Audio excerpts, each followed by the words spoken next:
Hi, this is Sean D'Souza, and you're listening to the 3-Month Vacation Podcast.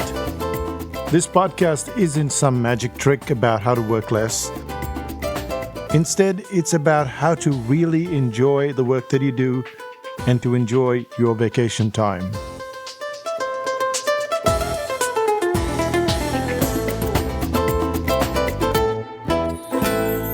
Hi, it's Sean, and you're listening to the 3-Month Vacation.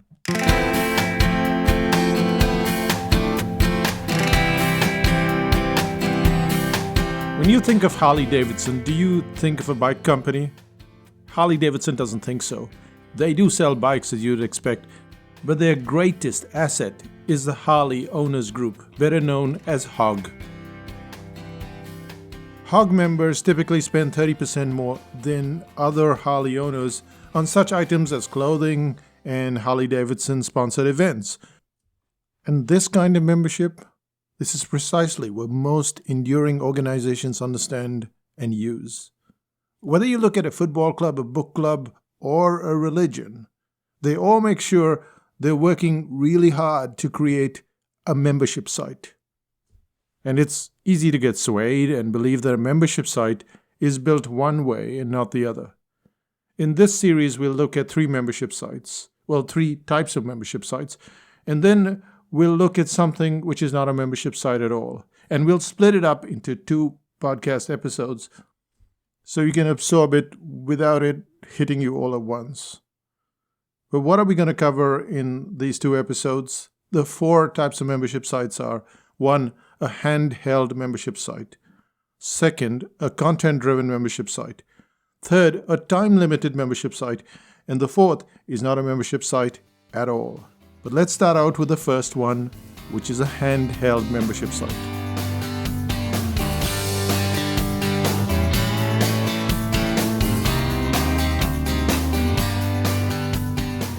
Which is the second most popular search engine on the internet? It's YouTube, of course. If you want to learn how to start up your Tesla or hammer a nail in the wall or just learn how to do a yoga pose, it's all there on YouTube. Which theoretically means that there's more than enough descriptive content on YouTube to solve most how-to problems. And yet, as most of us have found out, learning something is relatively easy until we have to apply the concept. And that's not the only place that we get stuck. If you were to consider learning as a road, we'd get stuck almost every few meters and sometimes get so very frustrated that we start to embrace a belief system. And in that belief system, we see others who are smarter than us, others who are more talented than us. Or we just start to believe that we're hopeless at something, which is precisely where a handheld membership site comes into play. A handheld membership site is exactly as it sounds.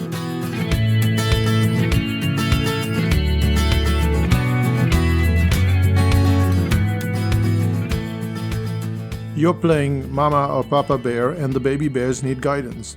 Now, unlike YouTube, which simply gives you a solution, the handheld membership site would be designed to give you a precise answer. So let's say it's a membership site that's about copywriting.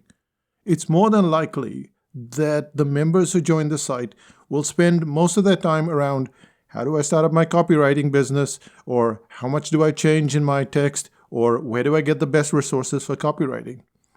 Some of these questions will recur, and if you're running a handheld membership site, then you've taken on the role of helping and mentoring your clients through different phases of their copywriting career. This kind of website is how the 5000 BC website was built, except that 5000 BC is not restricted to just copywriting, but it has all types of discussions, all types of information on a bunch of varied topics. On any given day, you may have questions about web design, confidence issues, starting up, pricing, pre-sale, and yes, also copywriting. In order to run such a website, you're going to have to be around a lot of the time. But it doesn't have to be all of the time.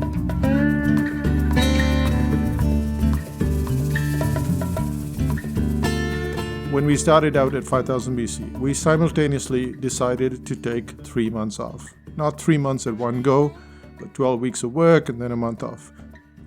And if you're spending a lot of time in the website and you're helping clients, you can't go from 100 miles an hour to 0 in one day. And so I'd peek into the membership site and I'd see if there was anything urgent or important or something that I could answer. And that's when a client of ours, Paul Wolf, told me to stay away. We're trying to do something similar to what you're doing, he said. And if you come into work on vacation, you're defeating the purpose, which is approximately what you can do even if you run a handheld website. Despite clients needing answers all year round, there are times when you can simply step off and take a break. Doesn't this vacation bit cause a bit of a disruption? Every membership site is run in a different way. But at 5000 BC, we ask the members to pitch in. The forum is called The Cave, and we call for cave elves. It might not surprise you to know that if you're helping out almost throughout the year, clients are more than happy to pitch in when you're not around. And because clients are in different stages of their career, almost all types of questions can be answered, even as you, the owner, are guzzling down a chilled beer in the hot sun somewhere.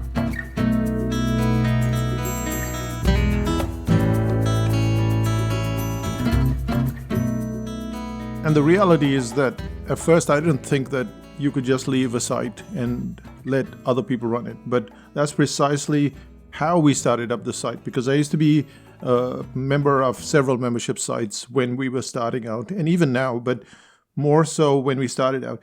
And what I found was that often the owners of the website would start it up and then disappear, and then the website would continue for years on end.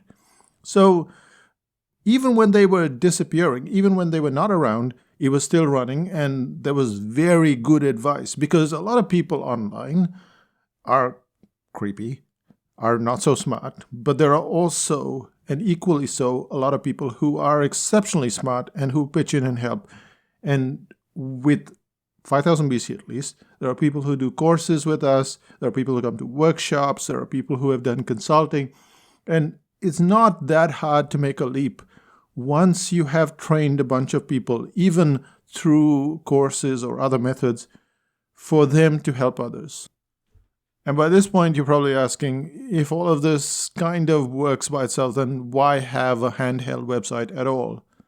Now, ship will sail for a while, even without a captain, but almost all enterprises, they need some kind of leadership. There is a myth that you can just set something up on the internet and then walk away, and that is not true at all.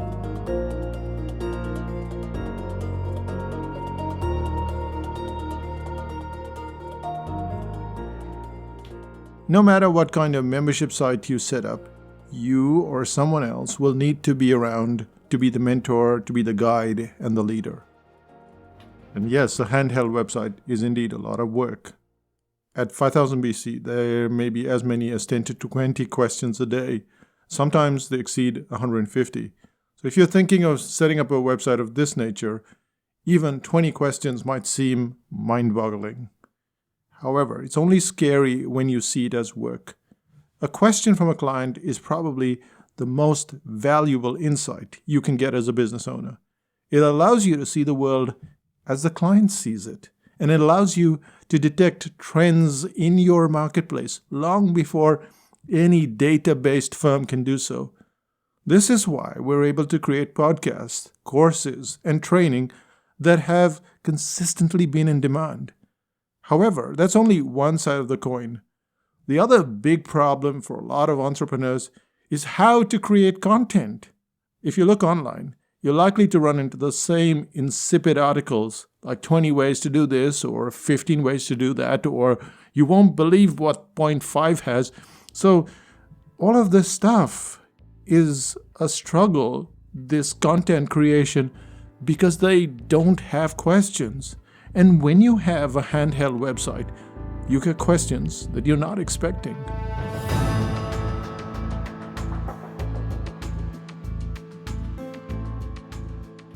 As clients start implementing your advice, they get stuck.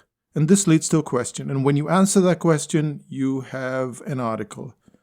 This very article, this episode that you're listening to, is a response to a question about membership sites. Instead of trying to work out what articles am I going to write, what content am I going to create for my presentation, what am I going to do for my webinar, all you have to do is look at the website itself, your own website, and you'll have questions popping in your face all day long. And sometimes you just give short, precise answers, and sometimes you go into a lot of depth. If you sit down and you write the answer systematically over a couple of days or even a couple of weeks, you've created a series. And that series can be used in articles, as a booklet, or finally become something more substantial, like even a course. And while we're looking at all of these wonderful things that a handheld website does, there's also the downside. The hardest kind of website to run is definitely a handheld website. When we started 5000 BC in 2003, we had some times when it seemed pretty viable to shut down the entire site. There would be little or no activity. I'd get demoralized and I'd moan to my wife Renuka that we needed to just put our energy elsewhere. And she'd gently remind me that the website was useful for all of the reasons that we've been talking about above.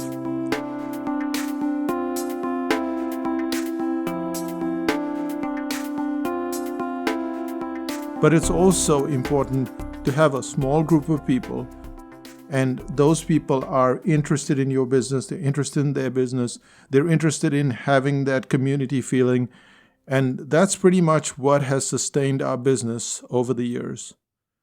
Our membership site has been around since 2003. You'd think that we have thousands of members. We don't. We have 500 members because people come and go. And we don't do any advertising, we don't do any joint ventures, we don't do any massive promotions, and so it's been more or less constant at around 500 members. And that's the core that has stayed. It's not too much of an exaggeration to say that 500 clients provide us with close to 90% of our income.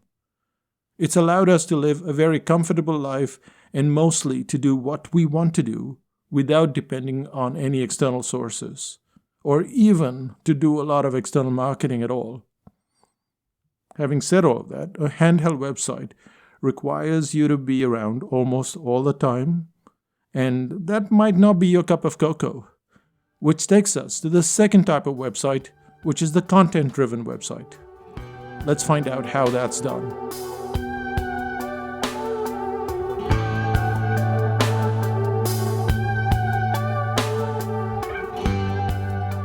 In December 2017, the Vending Machine Manufacturers Association of Japan made a startling comment.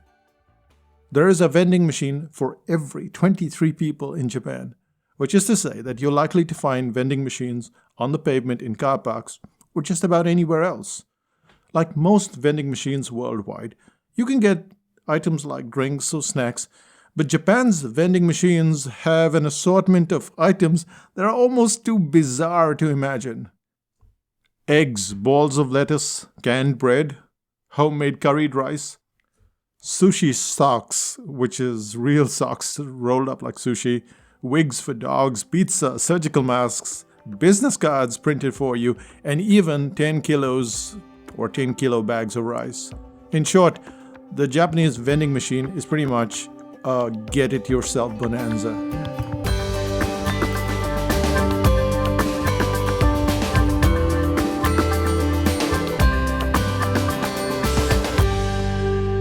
Content-driven membership sites can also be very much like the Japanese vending machines.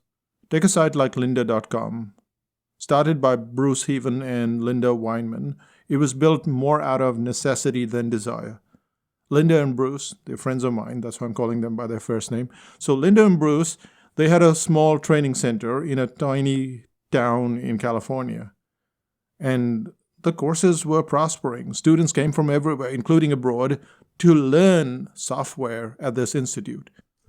And then 9/11 occurred, and their business dried up almost overnight. They scrambled to put up a website, they looked up the domain name, and yes, lynda.com was available, and so they took it. And then they proceeded to build what you'd call a content-driven website. If you look around today, there's almost no shortage of content-driven websites. And a content-driven website is where you store content and the client pops in, pretty much like a vending machine, and picks what they need. Which means that you're likely to find a website filled with PDF drawings of cars, or another website which has video and teaches you how to code in HTML, or how to paint with watercolors, or even others where you can download audiobooks or different kinds of websites. Whether it's audio or text or video, the content website and the Japanese vending machine analogy, it fits amazingly well.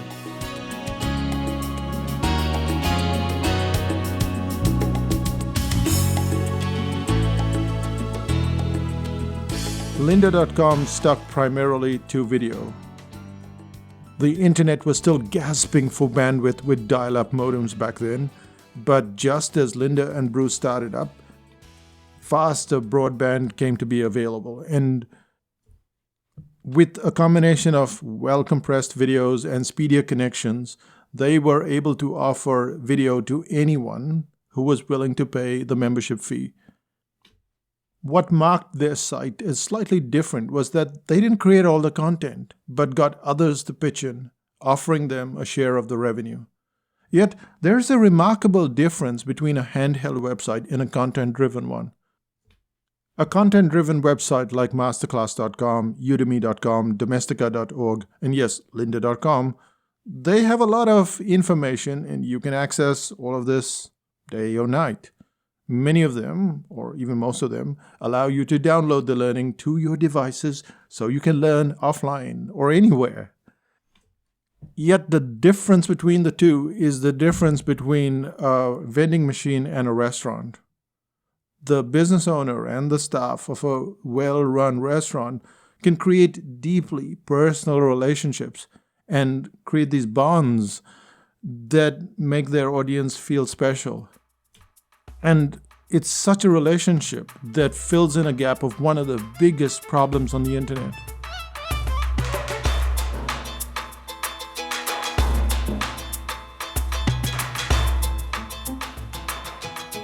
Whether it's a business owner, a student, or a car enthusiast, people feel the need to interact with people. In the desire to create a vending machine sort of experience, it's easy to overlook one of the greatest problems of the internet, namely that people are lonely. With all the information at their beck and call, they still feel the need to get in touch with others. These others may be other people who have set up a website, who have relevant experience in that field, or it may just be others like them. Which is why a car enthusiast might be more than excited to meet up with other car enthusiasts. And then that feeling of loneliness, of just being by yourself, with your device, in your house, well, that kind of slightly goes away. Because now you're part of a community, and that's what a handheld system is all about. Again, the handheld system is a much harder option. And that's because at some level you're a leader of a group.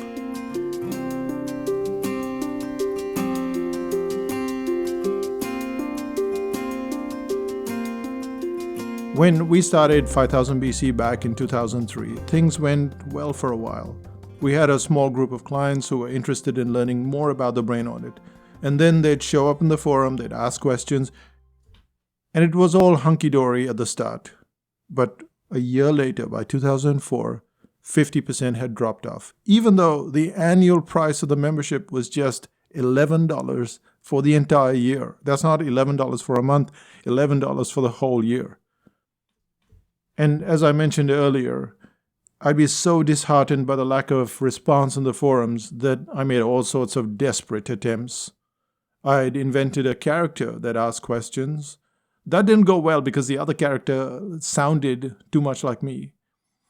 I offered the members a reward if they asked or answered questions, and they saw that as a bribe. They told me off.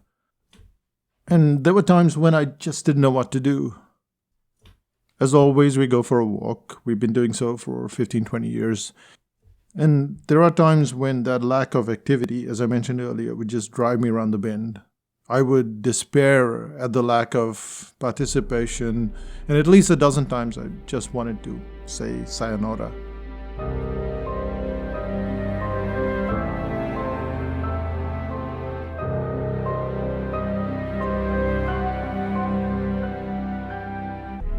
Lack of activity isn't the only problem. Too much can also be quite the bother. Client posts a lot of questions, and keeping on top of questions can be quite demanding, and it takes up several hours in the day. However, over time, we got the community to interact with each other, and now 5000 BC is a vibrant, safe space for people that feel less lonely, but also they feel like they can ask these questions, what seem like either small questions or big questions or silly questions or beginner questions, but they feel safe enough. They don't feel intimidated like they would elsewhere on the internet. All of this means that you've got a lot of hard work. The reality is that you can't shirk the hard work. The reality is that any community is a lot of hard work. Whether you look at a website like masterclass.com, which is a solely content-driven website, or a website like 5000 BC, the workload is remarkably similar. You still have to populate it with your own content. You have to populate it with someone else's content.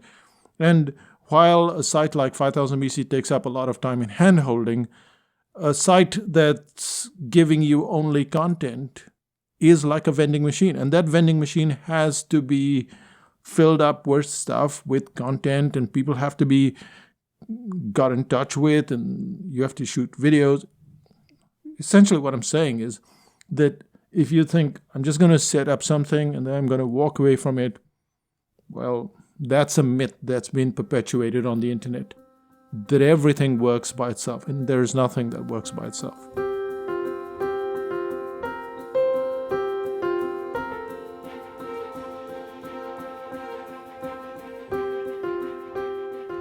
Even when lynda.com started, the thrust was to get libraries, universities, and various organizations to sign in. Which is to say that if you start up a membership site, then you've got to keep it going. You have to add stuff, you have to fix stuff. And yet it's rewarding because you've built a community and you help a lot of people learn and you help them achieve their goals. Which brings us somewhat to the end of this podcast, this part one of this podcast.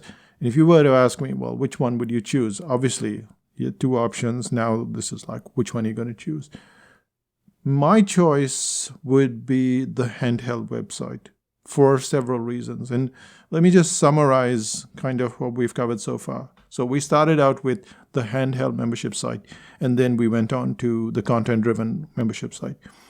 And the content-driven membership site just seems like this really tempting thing. You just put the content there and people just take it away. But I think the handheld membership site is superior, even if you have fewer people, because you're creating a community that kind of knows each other and works with each other. And yes, it changes over time. People leave and other people come in. But you're creating that core community, and you get questions which enable you to create content or to get content created for your website. You get a much better understanding of what people want. And yes, it can be draining to sit there for several hours, but it's not like a content-driven website just runs by itself. You still have to do advertising, you still have to do marketing, you still have to put in the content. You're running a business. This is the same thing as any work environment. You've got to do the work. And the work doesn't stop. It's now 2020. We started in 2003. It keeps going and going and going like an Energizer bunny or a Japanese vending machine.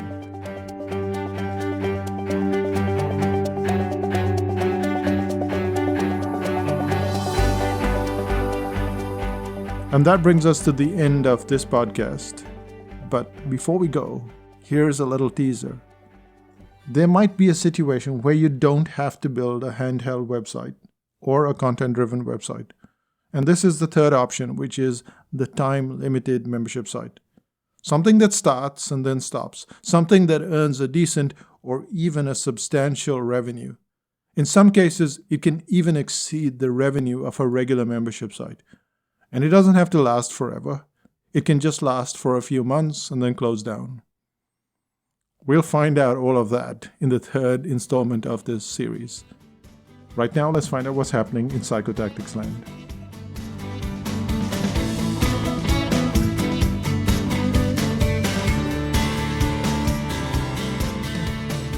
So here we are, last couple of months.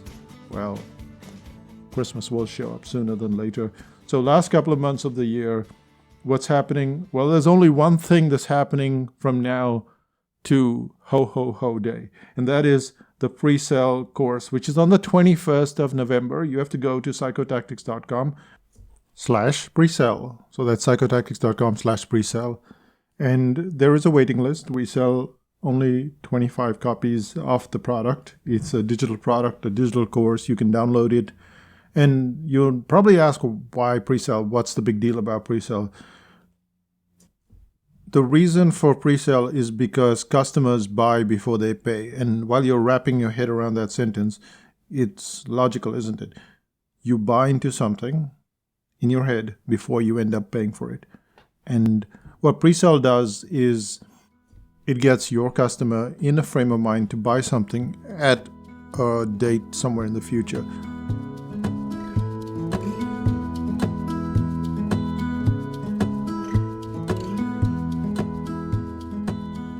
So if you look at an event like Wimbledon, or you look at a rock concert or anything of that nature, or even a wedding, and you'll notice that everyone shows up on the same date at the same time. And, there is a sense of urgency, a sense of scarcity. And how do you create that when you don't have a huge brand, when you're pretty much nobody? In the pre-sale book itself, there is an opening chapter on Joseph Pilates. And you know how well Pilates is known today. But at one point in time, Pilates was just like you and me. No one knew of him. How did he create a pre-sale for his service? Because you can create pre-sale for your services, or you can create it for training or for products, info products, things like courses or webinars. And getting everybody there is how we've kind of run our business. We waste very little time on marketing itself. We don't do any advertising. We don't do all that hoopla that you see. And the reason for that is because we get people ready to buy before they pay. And how do you go through that process? It's not a funnel. It's not some weird thing. You'll find out for yourself. Go to psychotactics.com/pre-sale. And that's it from Psychotactics Land. It's now 5:28 a.m. in the morning. I'll say bye for now. Bye-bye.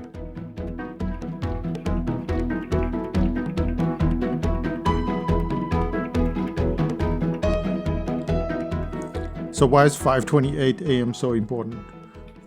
As you probably are aware, I'm at work early, 4 a.m. I wake up, I get some hot water and lemon, drink that, then do some meditation and learn a bit of Spanish, just 5 words a day minimum, and then probably more than that. But if you're listening into this podcast, you can probably hear a helicopter hovering overhead. See, can you hear it? Well, you probably can. At 4 o'clock, there is this helicopter that's hovering. Not every day, but invariably on the days I'm recording the podcast, which is random, but still, it'll show up. And then I have to stop all the time until it kind of disappears. And then it comes around again. And so that's the sound from 4 o'clock to 6 a.m. And then at 7 o'clock or so, they're building like 8 or 9 houses next door. And they hammer away all day long from 7 in the morning to 6 p.m. at night. And I have this very small window of opportunity where I can record the podcast, which is way early in the morning. And so that's why 5:28 is so important. Well, not precisely 5:28, but well, now I'm done at 5:30 as the helicopter reapproaches. I'll say bye for now. I'll see you in 5000 BC. And Thank you for listening to the podcast. Bye-bye.